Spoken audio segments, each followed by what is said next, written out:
The power goes out at 4 in the afternoon on a January day, and for the first hour or two, nothing much seems wrong. The house is still warm, you find the lantern and you make a joke about it, and somebody says it will probably be back on by supper.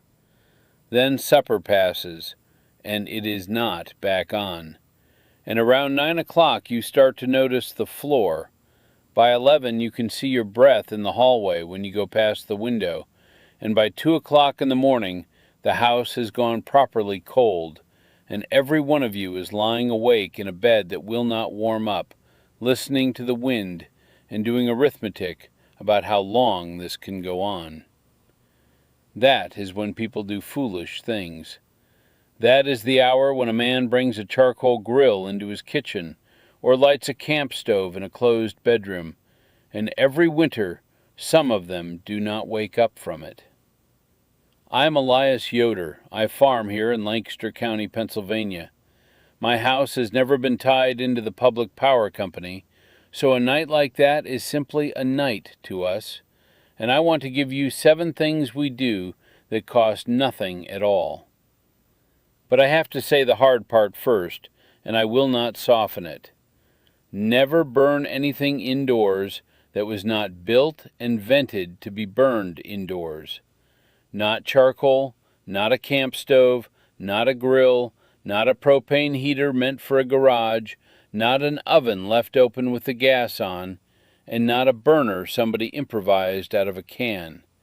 Every one of those puts out a poison you cannot see and cannot smell, and it does not warn you. It just makes you sleepy. A proper stove with a proper chimney is another matter entirely, and always has been, but anything else stays outside. Everything I am about to show you works without a flame of any kind, and none of it came from me by cleverness. It came from people who lived every winter of their lives without a furnace and worked all of this out long before I was born. Now, before the 7, I want to change the way you have been thinking about the problem, because everything gets easier after this. You are trying to heat a house. Stop. You cannot heat a house without power. A house is a great deal of air inside a great deal of space, and warming it takes a real fire burning steadily for hours, and you have not got one. Every hour you spend trying to bring the whole house up is an hour wasted, and it will beat you. What you can do easily, with nothing at all, is keep the people warm. My grandfather taught me this without ever saying it as a lesson. On cold evenings after supper, he would set flat stones into the edge of the fire, and later he would pull them out with the tongs and wrap each one in a piece of old blanket and hand them round, one for each bed in the house. I asked him once why he did not just build the fire up bigger and warm the whole place. He said a house cannot be warm. Only a person can be warm. I did not think much of it at the time. I have thought about it many times since, and it is the truest thing anybody ever told me about winter. Warming a house on a January night with no power is a thing you cannot do, and will exhaust yourself failing at. Warming 6 people in one room is a thing you can do completely, tonight, with what is already in your linen closet and your kitchen. Same cold, same house, same night. Only the question has changed. That is why I am giving you 7 small things rather than one big one. There is no big one. There never was. I will tell you, the winter of the big ice storm, when the wires were down across the whole county for the better part of a week, the English families all around us were in a bad way, and some drove hours to sit in a motel in the next city that still had its lights. And our house, and the houses of my people, all up and down the road, simply carried on. For a week with no power is only a week to folks who never had the power to begin with. It was not that we were tougher, it was that we knew the 7 small things, and had them ready and did them without having to think. That is all the difference is. Not strength, just knowing. Method 1. Shrink down to one room. Pick a room and move the whole household into it.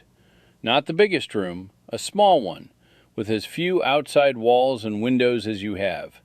If you have an upstairs, take it, because heat rises, and the upstairs of a house holds what little there is a good deal longer than the ground floor.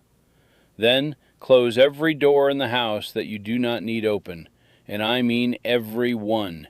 Shut off the rooms nobody is in. If a doorway has no door, hang a quilt over it on nails or a rod, and hang one across the bottom of an open stair, too, because an open stairwell will pull the warmth of a room straight up and away all night long. Then you live in that room, everybody in it. Bodies put out heat, and 4 people in a small closed room will hold that room noticeably warmer than one person would, and you will feel the difference within the hour. This is why a family in a cold house has always drawn into the kitchen and stayed there. And bring what you need in with you before dark, so nobody is going in and out all evening. The blankets, the water, the food, the lantern, whatever anybody wants, within reach. Every trip out that door lets the warm air out and the cold in. And by the 4th or 5th trip, you have undone an hour of sitting. And choose the room by which one has the fewest outside walls and windows, not by which one is nicest. A small back bedroom with 1 window will hold heat better than a fine front parlor with 3, every time. Method 2. Stop the leaks quickly. You are not going about this as a proper job. It is cold and it is dark, and you want the worst of it stopped in 20 minutes. Roll a towel or a blanket and lay it tight along the bottom of every door in that room, including the door to the rest of the house, because that gap under a door is the biggest single hole you have and the easiest to plug. Put a quilt or a heavy blanket over each window once the sun is down. Tack it, pin it, lean something against it, whatever works, because glass is the thinnest part of any wall, and at night it pours the heat right out of a room. But open those same coverings on the south side of the house while the sun is on them, for that is free heat coming in the glass, and it is worth having. And you close them again the moment the sun leaves. Open by day where the sun strikes, shut everywhere at dark, and let nothing sit uncovered overnight. And if you have a fireplace with no fire in it, close the damper, for an open flue is a chimney doing exactly what a chimney is built to do, which is carry the warm air of your house up and out of it. 2 more quick ones while you are at it. Feel around any outlet or switch on an outside wall with the back of your hand, and you will often find cold air coming through, and a bit of tape over it for the night costs nothing. And check your attic hatch if you have one, because that is a hole straight up into an unheated space, and most of them sit loose in the frame. None of this is proper work, and I am not telling you it is. Come spring, you can seal a house right, and it is worth doing. But tonight you are stopping the worst holes with what is in the linen closet, and that is enough.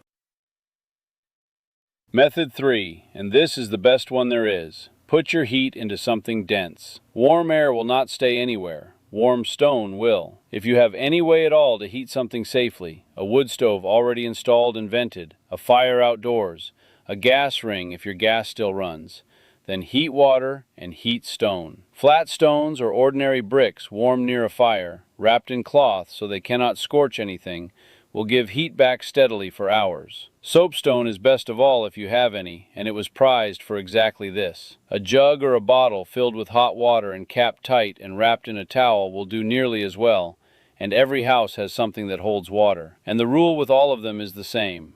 Warm, not scalding, and always wrapped, and never put anything hot directly against skin or against a child, or anyone who cannot move it away themselves, because warm stone against bare skin for an hour will burn, and the person will not always notice it happening. Set them at the foot of a bed. Hold one in your lap under a blanket. Put one under the chair where the family is sitting. That stored heat is the closest thing you have to a fire that you can carry around with you. And the bigger and denser the thing, the longer it holds. A little stone gives you an hour, but a good thick brick or a gallon of hot water will still be giving something back well into the night. So warm the biggest things you can manage, rather than a handful of small ones.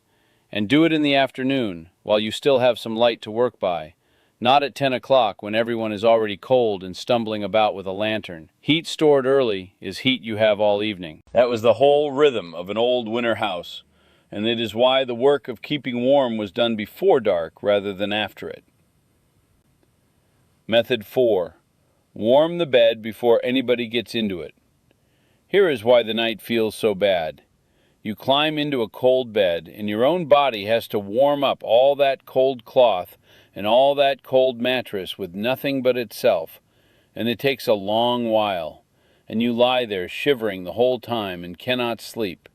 So do not get into a cold bed.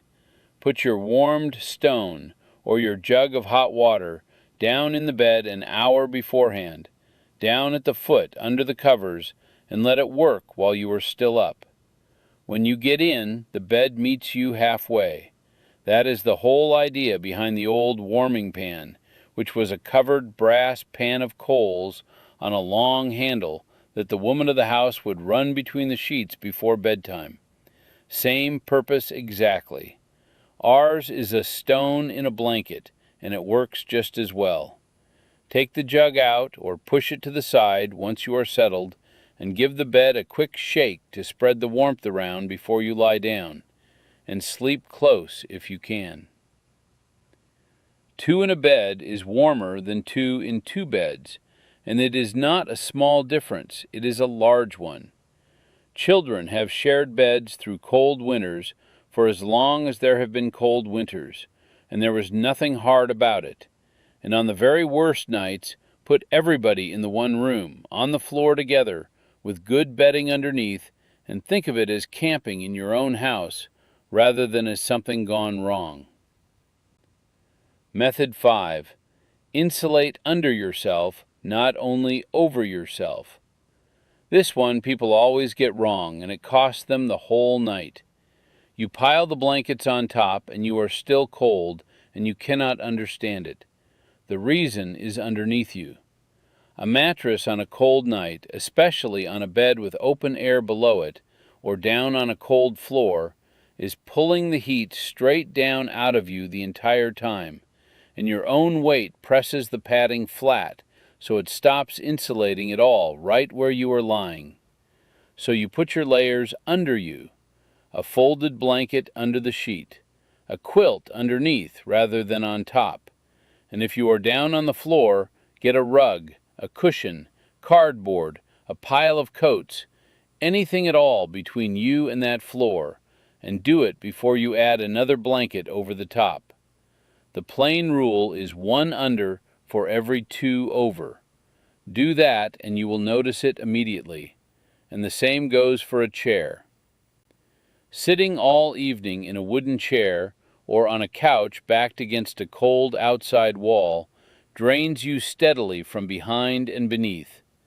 Put a folded blanket on the seat and one behind your back, and pull the chair away from the outside wall if you can.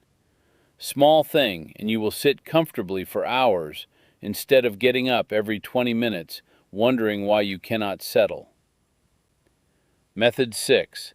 Dress the person, not the room. Wool is what you want next to your skin because wool holds its warmth even after it has taken up some damp, which cotton does not do at all. A cotton shirt with a little sweat in it will chill you steadily, and you will not understand why you feel cold in 3 layers, and layers loose rather than one thick, tight thing, because it is the still air trapped between the layers doing the work, and clothing pulled tight squeezes that air right out. Dry socks, and change them the moment they are the least bit damp. Something on your feet with a sole to it, since a bare or a thinly stockinged foot on a cold floor loses heat fast. And wear a hat indoors, for a hat in the house feels odd to people, and it is one of the most useful things you can do. And keep the wind off you, even indoors, because a draft moving across a person takes the heat away far faster than still cold air does, which is exactly why a room at the same temperature can feel bitter in one chair and bearable in another. Find where the air is moving and sit somewhere else. And then move. Do not sit still all evening. Get up, walk about, carry something, sweep, do a little light work, because your body makes its own heat when it works and stops making much when you sit. Not hard enough to sweat, for the sweat then chills you, just steady and easy. And go to bed warm rather than cold. Walk about the room a few minutes or do some small chore right before you climb in, for a body that is already making heat will warm a bed quickly, while a body that has been sitting still and gone chilly will lie there an hour trying to catch up. Method 7. Eat and drink hot, and eat enough. A cold body burns fuel, and a person who has not eaten much cannot keep warm no matter how many blankets they have piled on. This is why the old people ate heavily in the winter and thought nothing of it. Something hot to drink before bed does more than the warmth of the cup would suggest, because it warms you from the inside where it counts. Soup, broth, tea, coffee, anything warm and wet, and something to eat with it, something with real substance to it, rather than only bread. And keep drinking your water through the day, because folks drink far less in the cold than they do in summer, and you will get dried out without noticing it, which makes the cold worse and makes you tired besides. And I will add one plain caution the old people would have thought too obvious to say. Strong drink is not a warming thing, whatever it feels like. It brings the blood up to the surface, so a man feels flushed and warm, while he is in truth losing his heat faster than before, and it dulls his judgment about the cold at the very hour he needs it sharpest. Save it for a warm night. And if you can cook at all, cook something that takes a while, for a pot of soup or beans on a stove does two jobs at once, feeding everybody and putting warmth and a little damp into the air of that room while it works. And the pot itself, once it is off the fire, is another warm, dense thing to set where the people are sitting.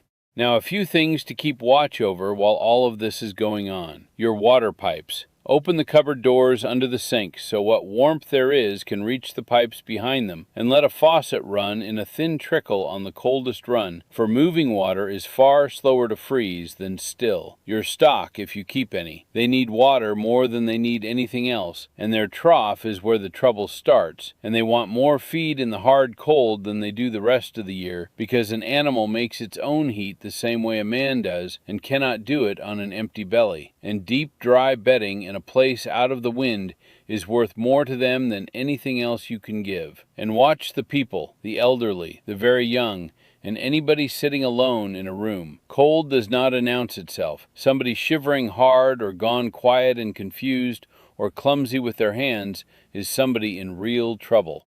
And if the shivering stops while they are still cold, that is worse and not better. Get them warm, get them dry, get something hot into them, and get help. Do not wait it out and hope. Now let me say a word about why the shelves are full of the wrong answer. Go into any hardware store in a cold snap and there is a display right by the door. Propane heaters, kerosene heaters, emergency this and that. Some of them are decent products, used properly, outdoors or in a shop with real ventilation. And every one of them is a thing you buy. There is nothing on that display for putting your household into one room. Nothing for a stone wrapped in a blanket. Nothing for a rolled towel under a door or a quilt over a window or a jug of hot water at the foot of a bed. There is no scheme in it. Nobody sat in a room and decided to keep this from you. The money simply runs the other way. Nobody makes a living telling you that you already own everything you need, so nobody says it. And a thing that nobody has a reason to say gets forgotten inside of a single generation. And what fills the gap is a shelf of things that burn, which is exactly how folks end up doing the dangerous thing at 2 o'clock in the morning. So do this before the weather turns. Walk through your house tonight and pick the room. Find out where your extra blankets are. Know which windows you would cover. Set aside a few flat stones or a couple of jugs somewhere you can find them in the dark. It takes 20 minutes on a warm evening, and it is worth a great deal on a cold one. Then tell me in the comments what county you are in, how old your house is, and how cold it gets where you are. And if your family has an old trick for a cold night that I have not said here, put it down, because between all of you there are things I have never heard, and that is how these get passed along. I read every single one. Next time, I want to show you how we keep the water from freezing for the stock through the worst of the winter without a heater of any kind. Where the tank sits, what you set it under, how deep it wants to be, and an old trick with a float that keeps a hole open in the ice. Animals still have to drink in January, and that job was solved a long time ago. Until then, remember the whole of it. A house cannot be warm. Only a person can be warm. The people who built this country with their hands knew that, and we are only now just starting to remember it.